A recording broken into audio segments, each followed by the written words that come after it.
One of the most common mistakes business owners make is confusing what they believe their company is worth with how companies are actually valued. Most owners anchor on revenue, or assets, or years in the business, or even how hard they work. Banks, buyers, private equity firms, and professional advisors, they do not.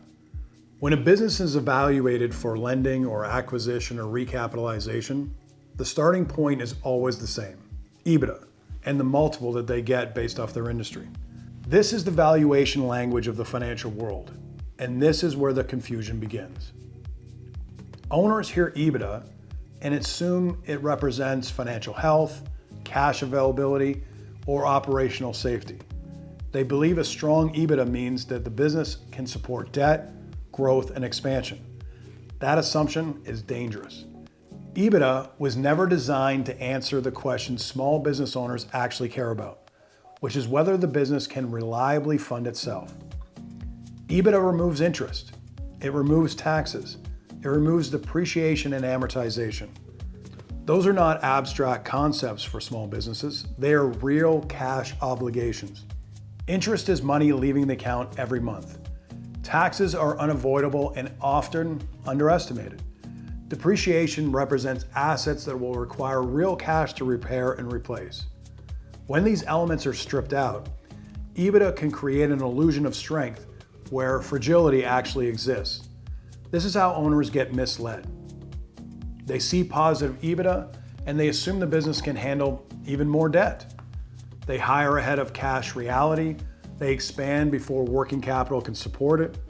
Then pressure shows up.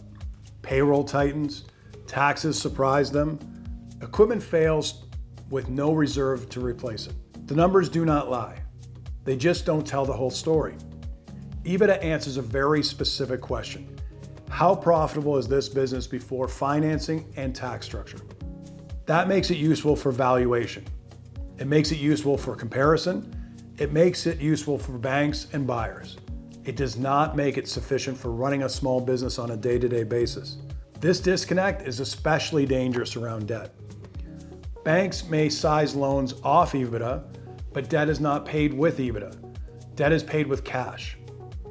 A business can show a solid EBITDA and still struggle to meet monthly obligations if cash timing is tight or capital needs are really high. This shows up constantly in asset-intensive businesses, trades, manufacturing, logistics, any business where equipment matters. Depreciation looks harmless on paper, but in reality, it represents machines that are eventually going to demand cash. EBITDA treats that future cost as irrelevant. Cash flow does not. Owner compensation adds another layer of distortion. In many small businesses, EBITDA excludes true owner pay. The business looks profitable only because the owner is underpaying themselves. That is not profitability, that is subsidy. A business that cannot support fair owner compensation is not healthy, regardless of its EBITDA. Then there's tax exposure. Small businesses do not have the luxury of indefinite deferral or complex tax shelters. Taxes hit when they hit. EBITDA ignores that entirely. So owners feel successful on paper and constrained in reality. That tension, that's a signal. The issue is not the EBITDA is wrong, the issue is that it's incomplete. EBITDA should never be used alone in a small business. It must be paired with cash-based measures, like your operating cash flow, free cash flow, debt service coverage, working capital movement. Those numbers answer real questions. Can the business pay its obligations? Can it absorb shocks? Can it grow without constant stress? When owners treat EBITDA as a proxy for health, they overextend. When they prioritize cash alongside EBITDA, decisions become more deliberate instead of reactive. EBITDA belongs in the valuation conversations. Cash belongs in operating decisions. EBITDA is the lens, cash is the ground. You cannot run a small business from a lens alone.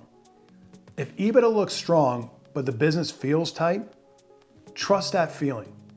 It usually means something critical is missing from the picture. Healthy businesses do not just look profitable, they feel stable, and stability shows up in cash first. That's all for this week. Thanks for tuning in. I'll see you next time. And until then, stay profitable.